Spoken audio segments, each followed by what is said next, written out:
Hey. It's your boy Psych City, Yes, it aka is. F McCoy. We back with the Block Business Podcast.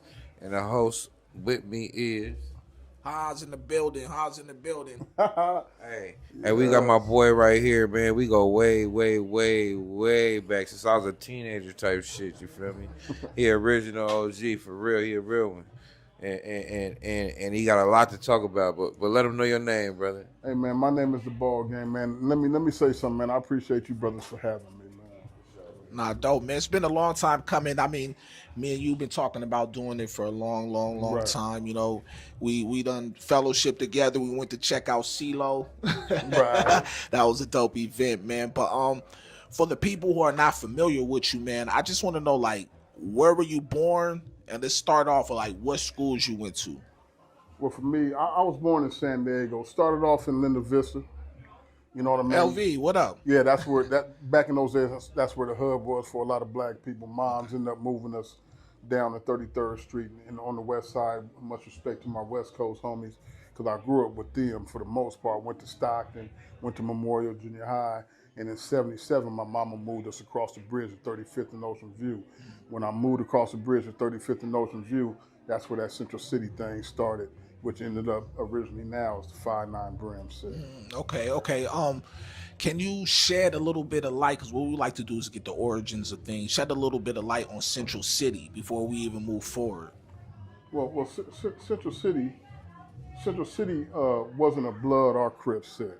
Central City was a gangster. They are the original gangsters of San Diego. You know what I mean? Okay. And it was only a few of them. It was about maybe I figure about 20 about 20 or 30 of them at the most. All right. And they weren't anti-Crip even at that time, because they was just gangsters in the hood. West Coast LTD was already out. Okay. So a lot of those brothers went to school together at Memorial. Some went to San Diego High. Some of the homeboys, the majority of the homeboys went to Lincoln High School. All right. You know what I mean? But you had a couple of brothers from West Coast that went to Lincoln as well. You know what I mean? So, when Ocean View was cracking, the park back in the 70s, you would get a couple of heads ups here and there and all those types of things. But for the most part, Central City and West Coast, they kind of grew up together. Because I was gonna say that, like, I remember being 8, 9 years old. I used to go to that boys club, William J. Oaks, and Memorial was behind there. But there was a couple cats from Brims and Lincoln that went to that boys club, even though they weren't banging at that time. That's just showing you how close in proximity, Brims and the coast was, because it was a lot of cats that was like, Baby Ika, Fook dude that was banging the coast even as little kids. But I'm not gonna. Oh, Emery. Yeah. He went there with me. Hardy went there with me, and this was like pre guys wasn't gangbanging. What I'm just saying, our parents just sending us there, but that just adds on to what you're talking about as far as like how close in proximity Central City and West Coast were at the time. Well, the thing is, William J. The Boys Club that was our hub. Oh, okay, wow. You did what I'm saying? Yeah. That was our hub. You know what I'm saying? Way before the gang banging even started. And all those back streets, National. Back in the days, if we all know, there's the McCord's Donut Shop. And then right next door was I want to say McAllister's. I forget the name of it, but it was where you can get the milkshakes. And back in those days, all up and down National used to be a lot of other hostess, all these places where you can go and just hustle. And we used to do, we got to be careful what we say, especially with all that bullshit that's going on with them brothers up in L.A.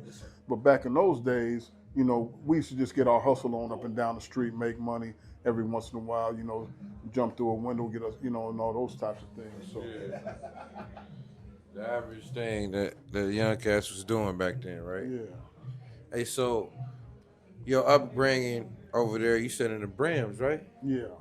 So you're from the coast and the Brims. So where are you from? I'm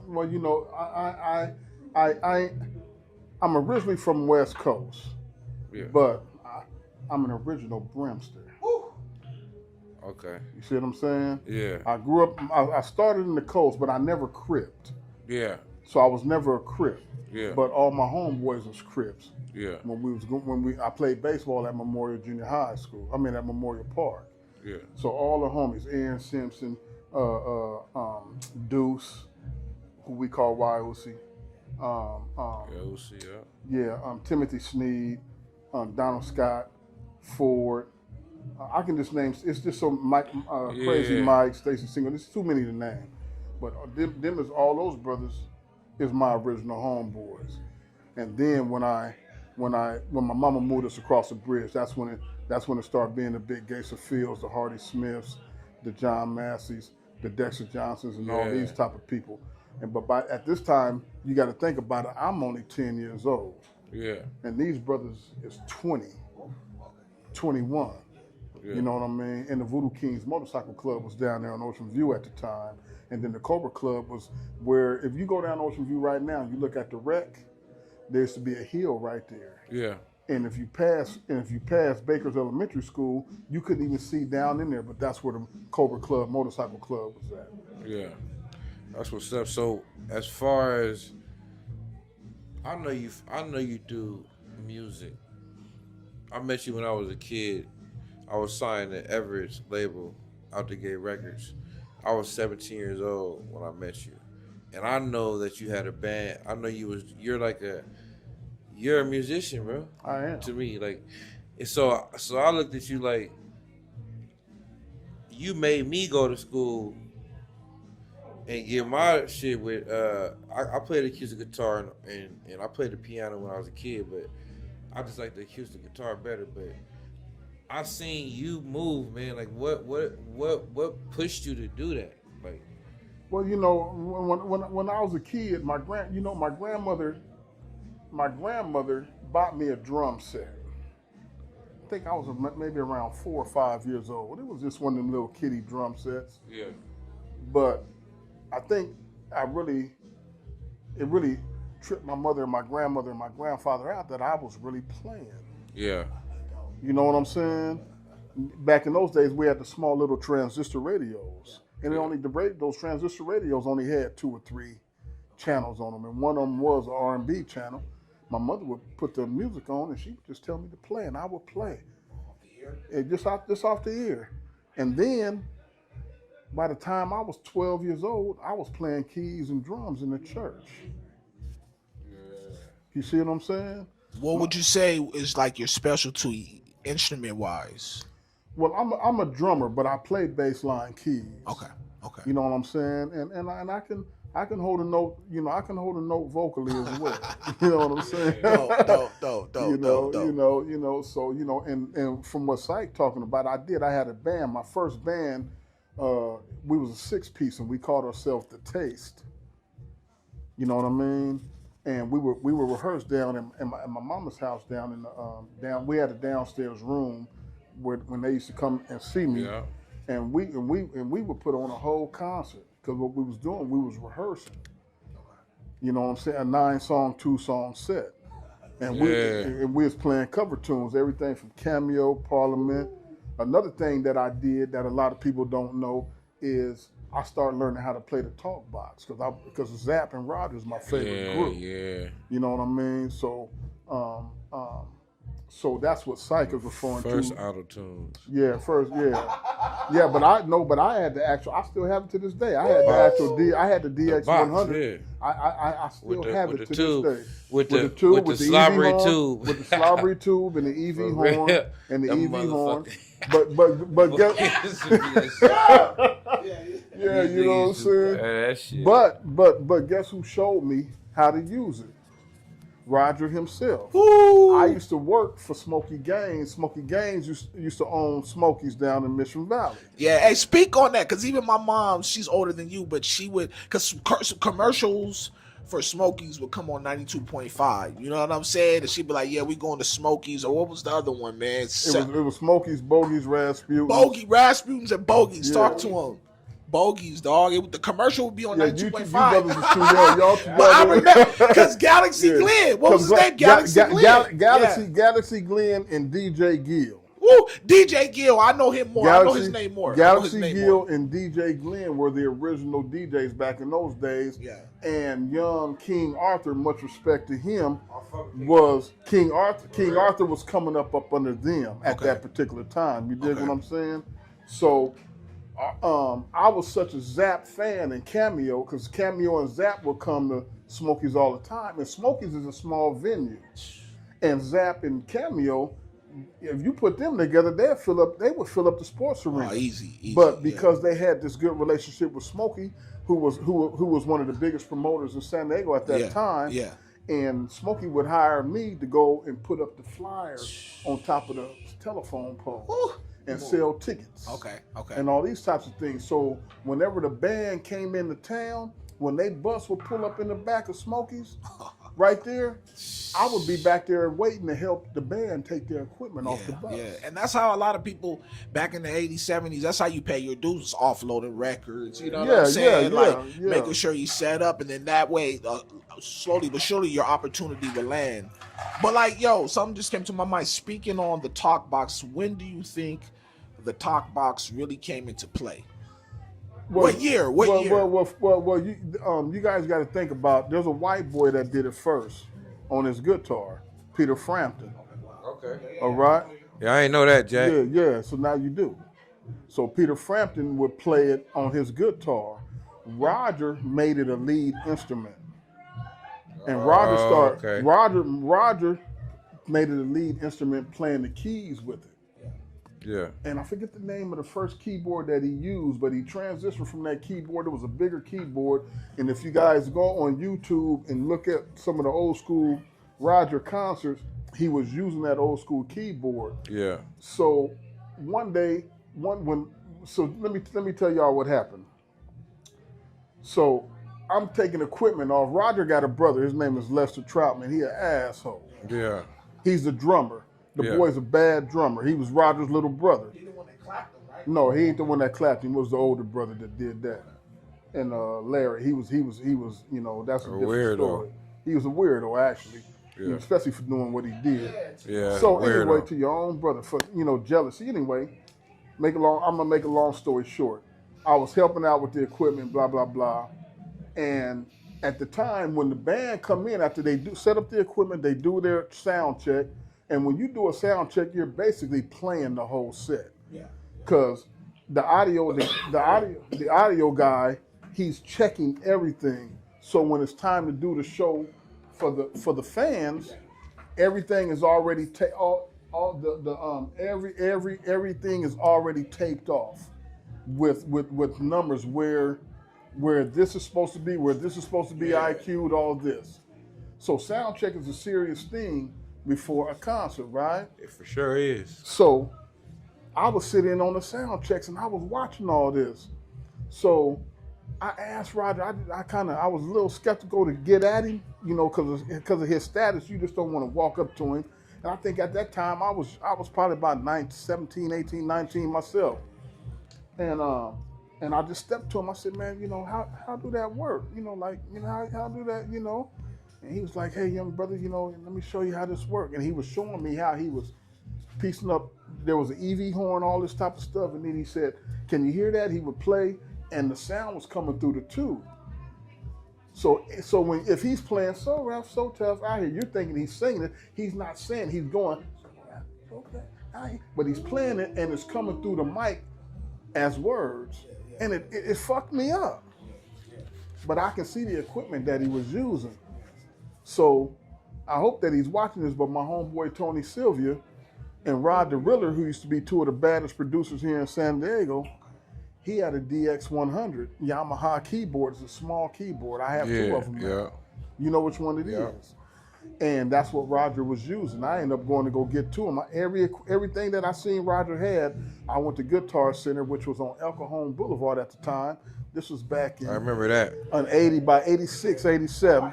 One by College. I remember it was there, yeah. Yeah, and I went there, and they hooked me up, and I put that mother junker together, and I started just messing with it, started learning it, and then to the point to where me and our band, we ended up changing our name to Prophecy of Funk.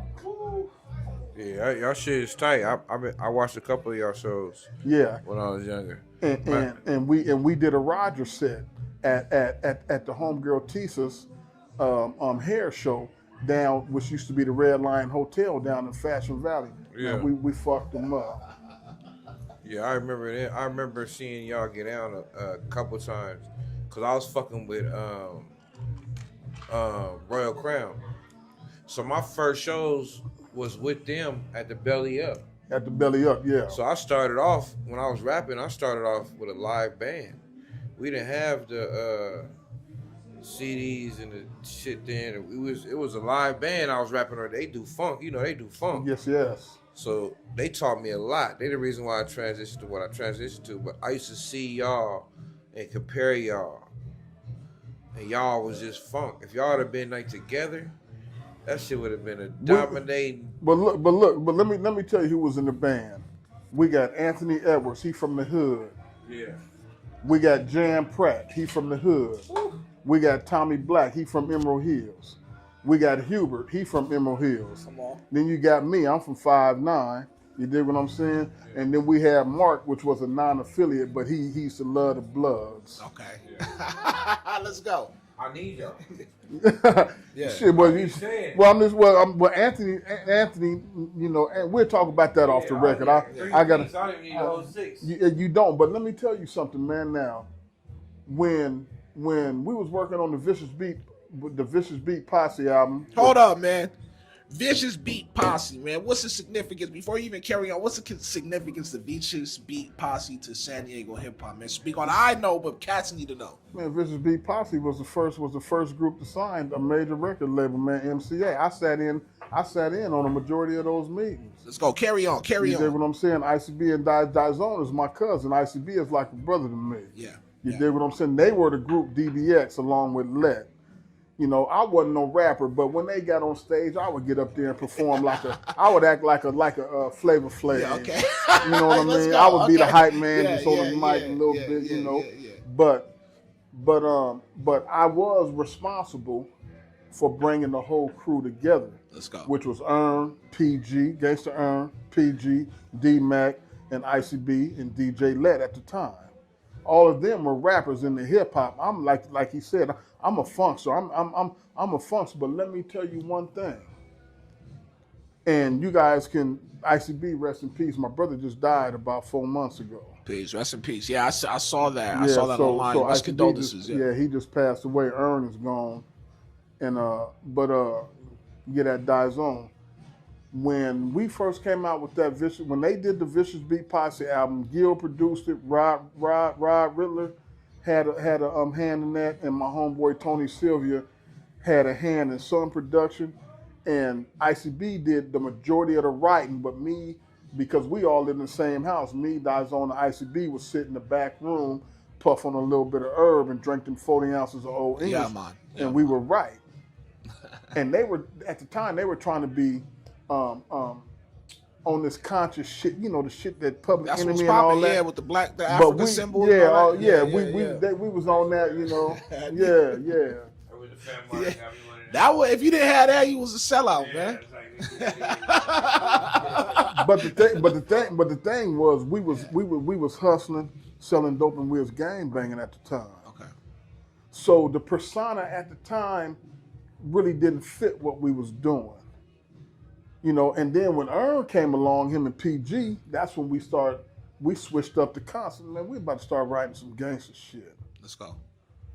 And if Earn hadn't died, Earn's album was already finished. His album was finished before NWA's. Come on, man. I'm that nigga named Gangster Earn. And if Earn hadn't passed away when he passed away, his album would have came out before NWA's, and that album would have went double, triple platinum. Let me tell you another thing. And I want San Diego to understand this. When we were doing our shows, I told the whole crew, let's do a live band. I was the first one pushing that shit. Earn wasn't feeling it. Now we gonna do the DJ. You know, ICB, they wasn't feeling it. They couldn't see the vision. Yeah.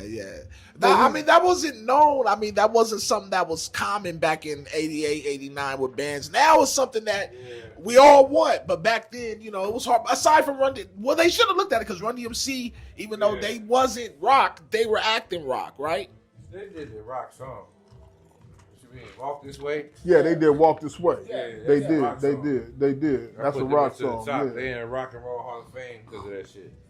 It's not But- because of their rap. But if we had did one showcase with my band, who we was if my Prophecy of Funk band, PF, Prophecy of Funk, if I had been, we used to fight. We used to literally almost get into fights about us talking about them. Like, you motherfuckers don't see the concept. Nah, we just gonna stick with the DJ, blah, blah, blah, and run their ass all up and down the fucking stage, jumping around with 100 motherfuckers on stage. I'm telling them, motherfucker, let's put together a show. Let's do a show. So where back then, where was the shows at? Oh man, we did a lot of showcases in LA. They did Dago, I mean, like what scenes was in Dago back then? we did 2 shows here in San Diego at the Scottish Rite. Scottish Rite. We did a show at the Scottish Rite. They did a show at the Ministry. At the Mirage. You talking about all the places I done been to? Yeah, they did. Yeah, there was a couple. Gangbang shit. So this nigga's name. This nigga name on it. You see me? I'm like, yeah. Ministries. Oh my god.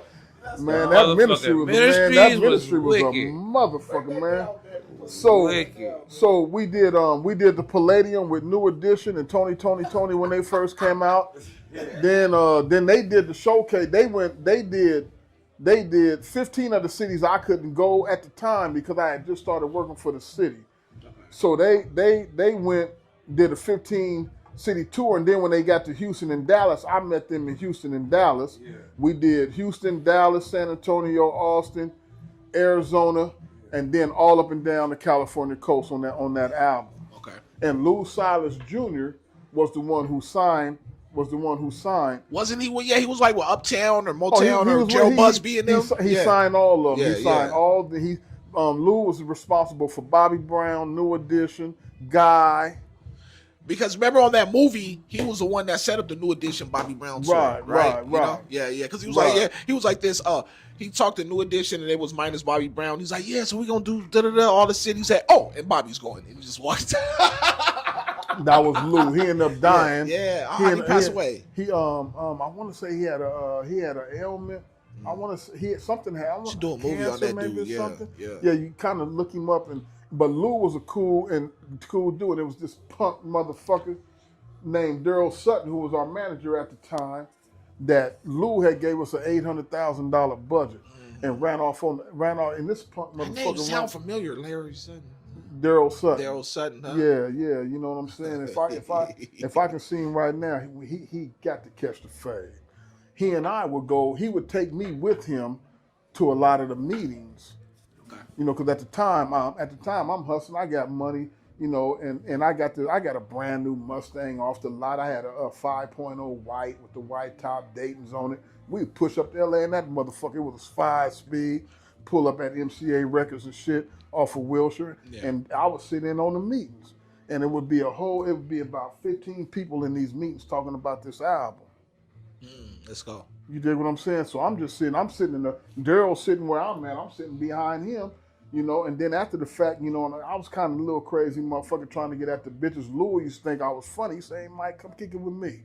So he would take me in his office and just show me some shit, gang of fucking platinum and gold records all on the wall. You know what I mean? I didn't realize who he was until he brought me in his office on a one-on-one.